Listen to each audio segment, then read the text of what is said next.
Assalamualaikum warahmatullahi wabarakatuh. My name is Nuraida Adliana binti Muhammad Najib. Matric number 281602. I am from Group 5. So today I would like to present about ABC and traditional costing.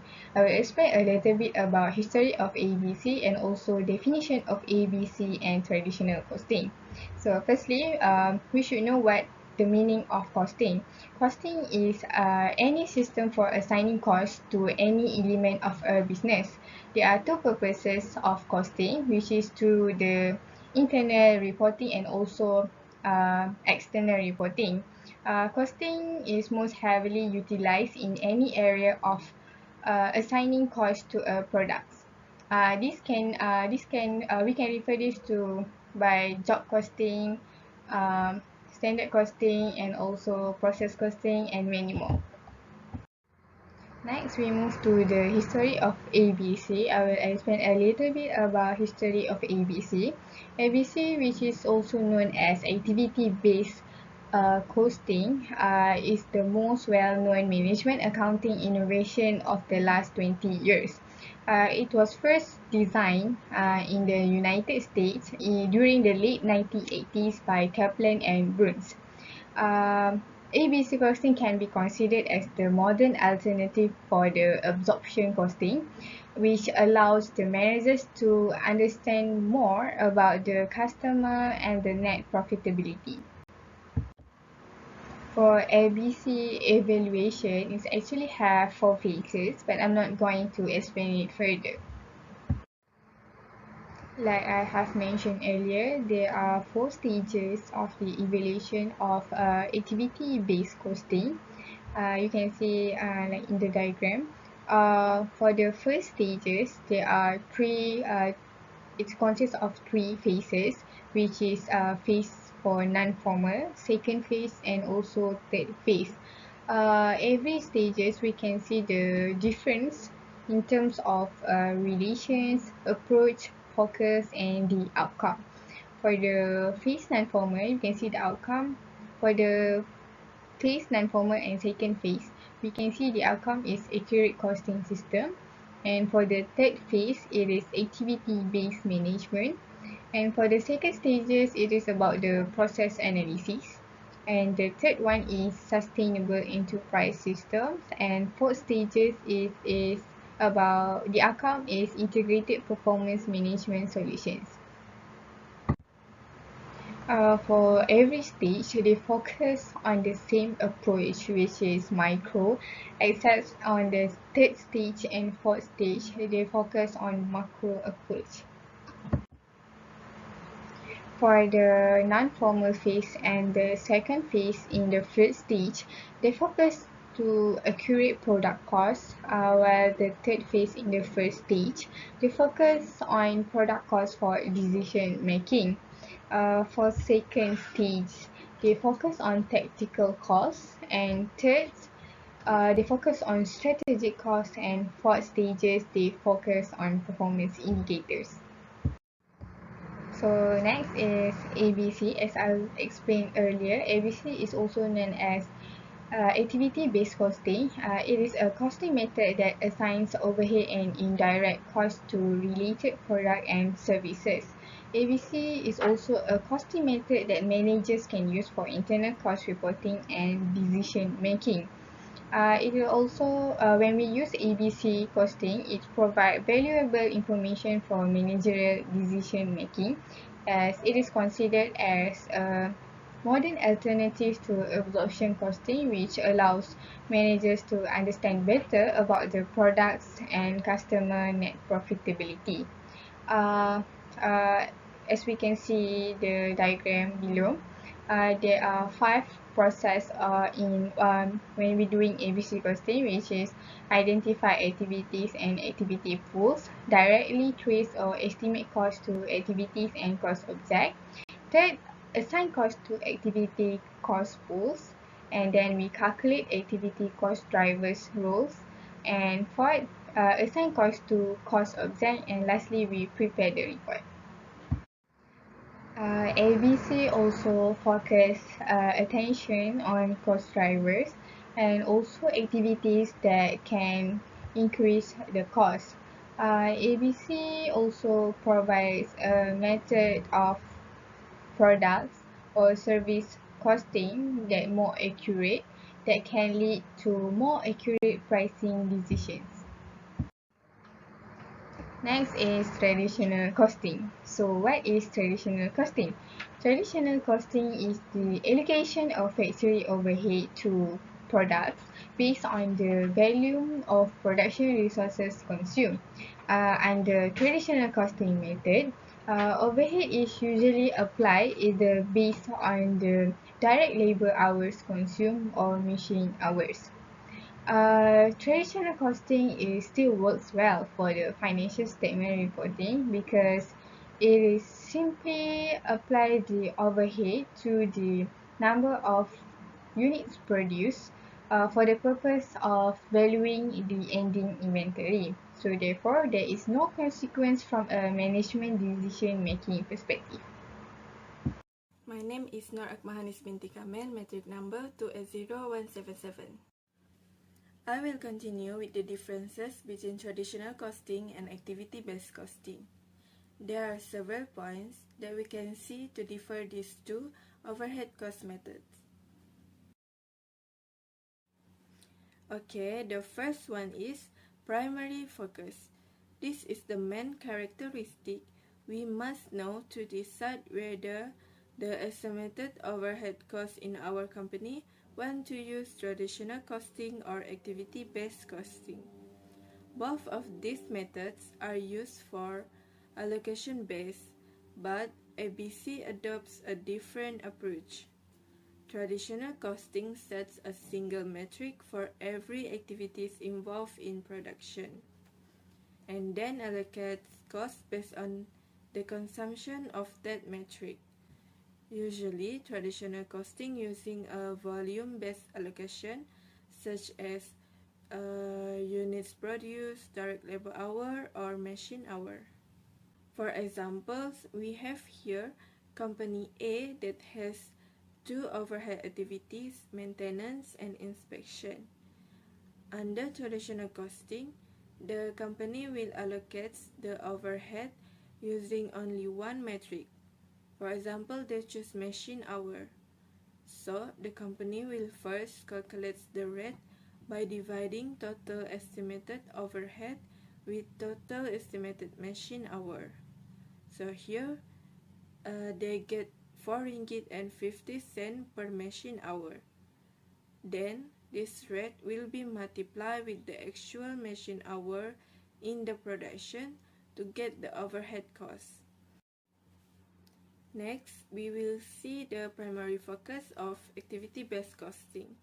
Under ABC, appropriate cost drivers are determined for every different activity. Overhead cost is then allocated according to these cost drivers. ABC not only allocates cost to products such as traditional costing just now, but also services and other cost objects from the activity cost pools. They using allocation basis corresponding to the cost driver of activity. Now, let's assume that company A changed to ABC method. They must choose the suitable cost driver to allocate each activities. For example, a cost driver for maintenance is machine hour, while inspection is number of inspection. So, the rate will be obtained by dividing each activity separately. Here we get 2 ringgit per machine hour for maintenance and 50 ringgit per inspection for inspection activities. Then this rate will be multiplied according to each of actual activity cost driver to get the total overhead costs. The second point is differences in management use. Traditional costing can be included into cost figure of statement profit and loss because it only inculcates the product cost. This method can be used in external financial statement such as statement of cash flows, but not preferable because it will become obsolete as outsiders or external users will demand for more accurate information. That is why this costing is appropriate only for internal statement, whereas only to gauge a company's ability to generate revenue and profit. Under activity-based costing can be used for management purpose in making decision since it measures a lot more accurate production costs. It is said that this ABC costing can be used in external financial statement, whereas the creditors, lenders, or investor can judge the performance of the business. Okay, I think that's all from me. I will pass to my friend for the next points. My name is Nur Amira binti Ismadi, metric number 280424. Now we look into the third difference between the traditional costing and activity-based costing in terms of application. So generally, the activity-based costing is more complex rather than the traditional costing. Why we say it more complex? Because it requires more time-consuming steps, calculation, efforts, and also costly to implement. Because the activity-based costing use more cost driver, and for each activity it need to be assigned to each suitable cost driver before allocate the overhead cost to the product. Whereas the traditional costing is more simple and straightforward because it's only use single cost driver to allocate the overhead cost to the product. To understand this furthermore, we look into one example or situation. Let's say we have one product named product 101. So this product is a low volume item, so it requires several types of activity like additional testing and a lot of machine setups because it's ordered in a small amount. Let's say we apply the traditional costing.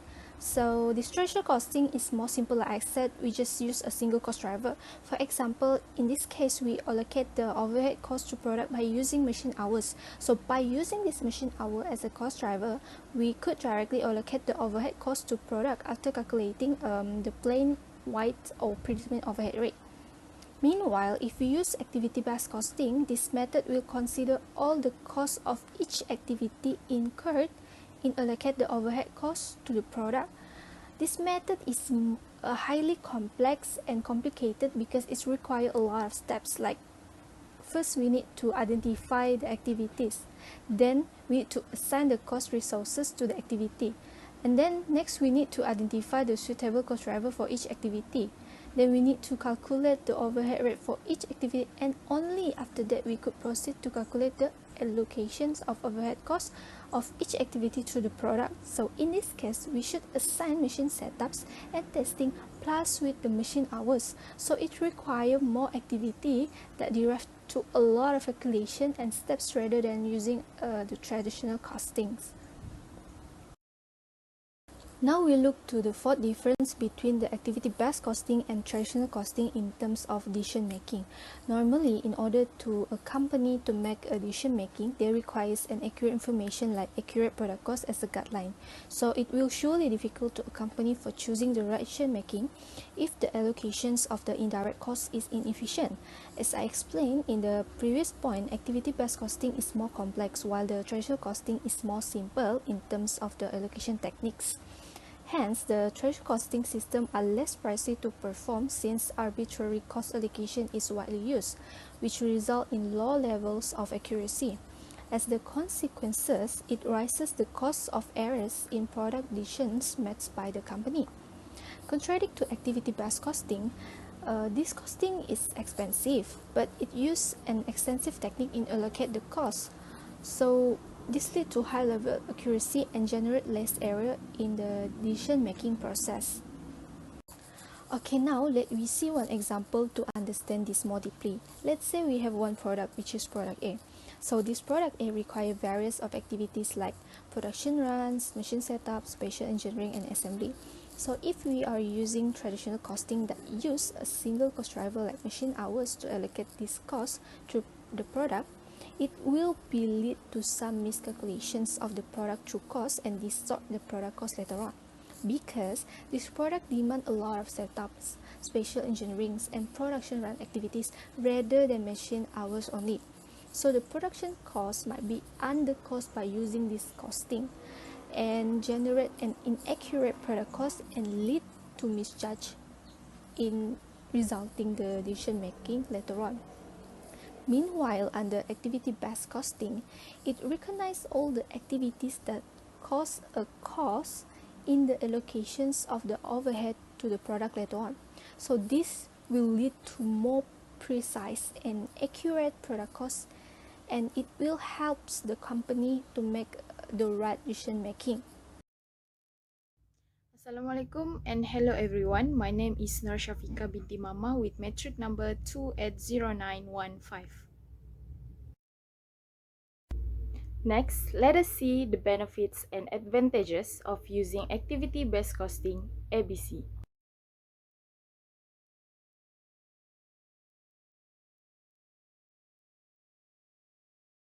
Activity-based costing enhances the costing process in three ways.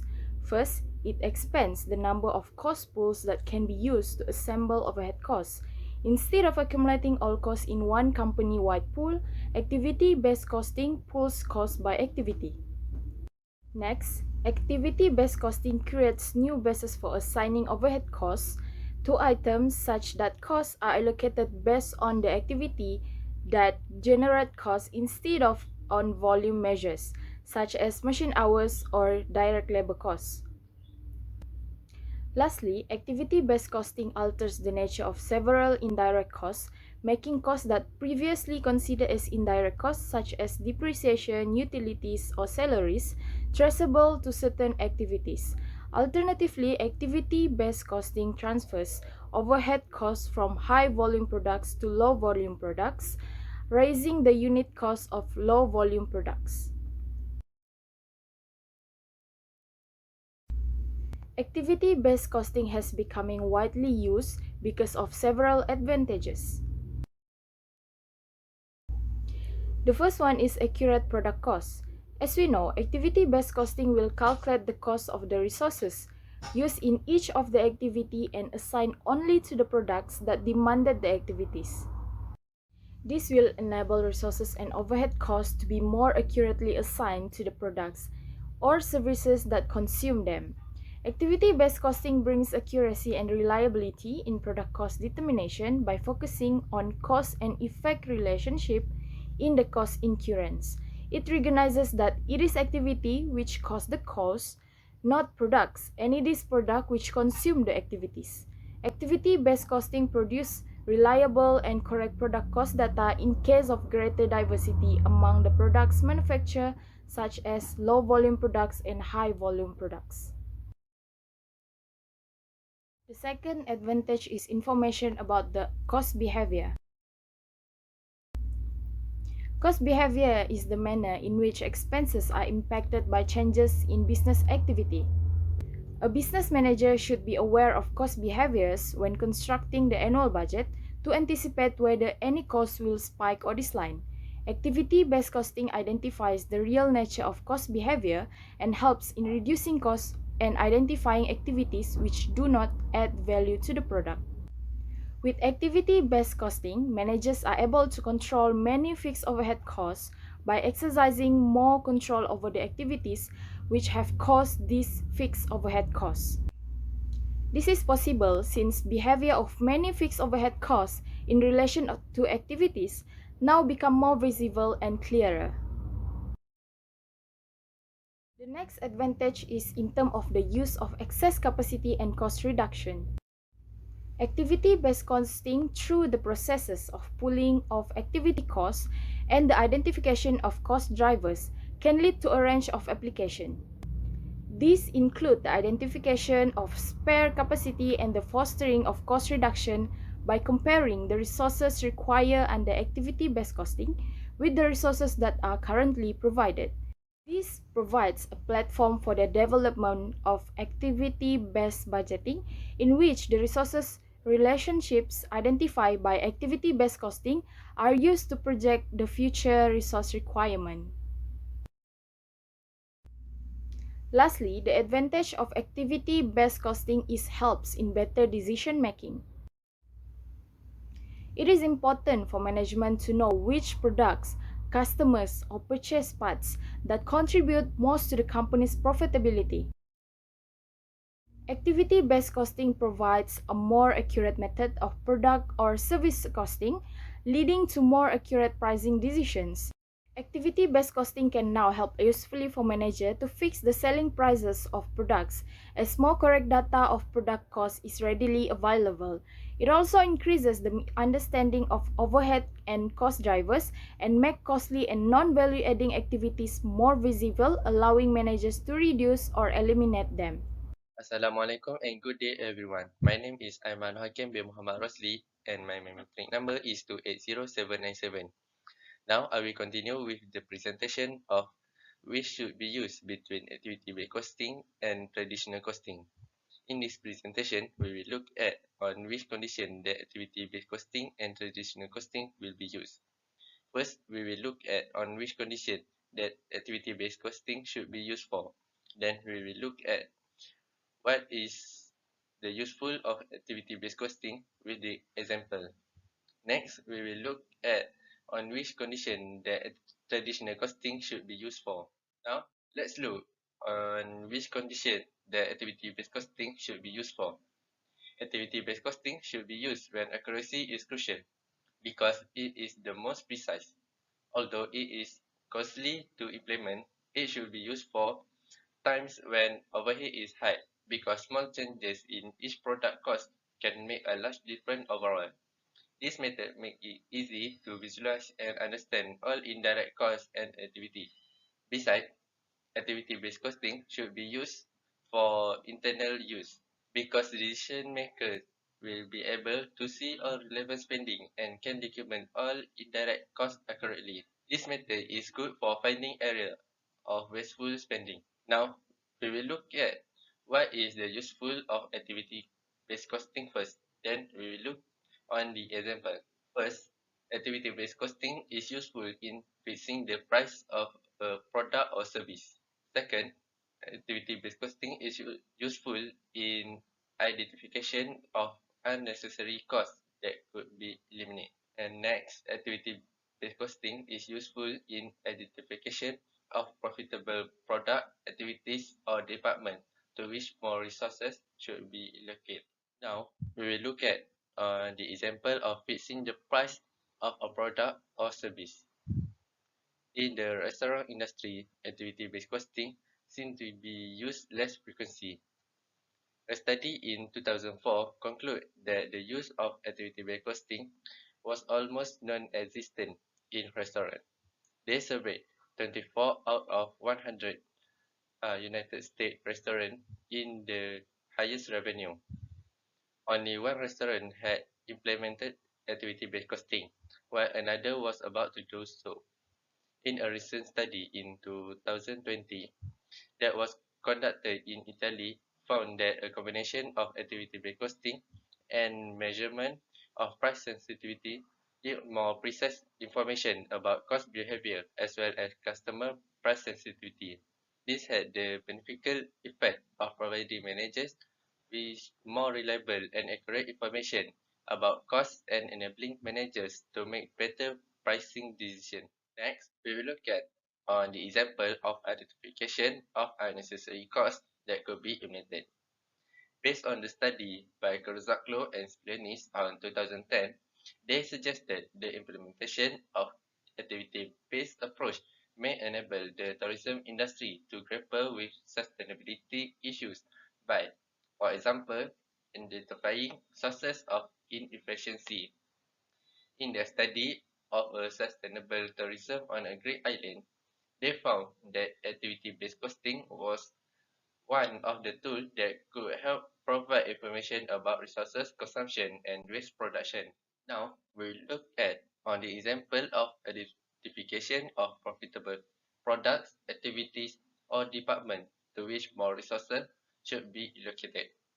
According to the study in 2010 conducted by Dalsey and his friend in a 4-star Turkish hotel, found that this hotel applied a special version of activity-based costing labeled time-driven activity-based costing, which assumed that time is the sole cost driver. This study helped reveal unprofitable customer segment. Moreover, activity-based costing provided information about cost of other resources devoted to, for instance, front office, housekeeping, food preparation, and marketing activities. The hotel benefited from a better understanding of variation in profitability across different customer segments. Now, it's the time for us to see on which condition that traditional costing should be used for.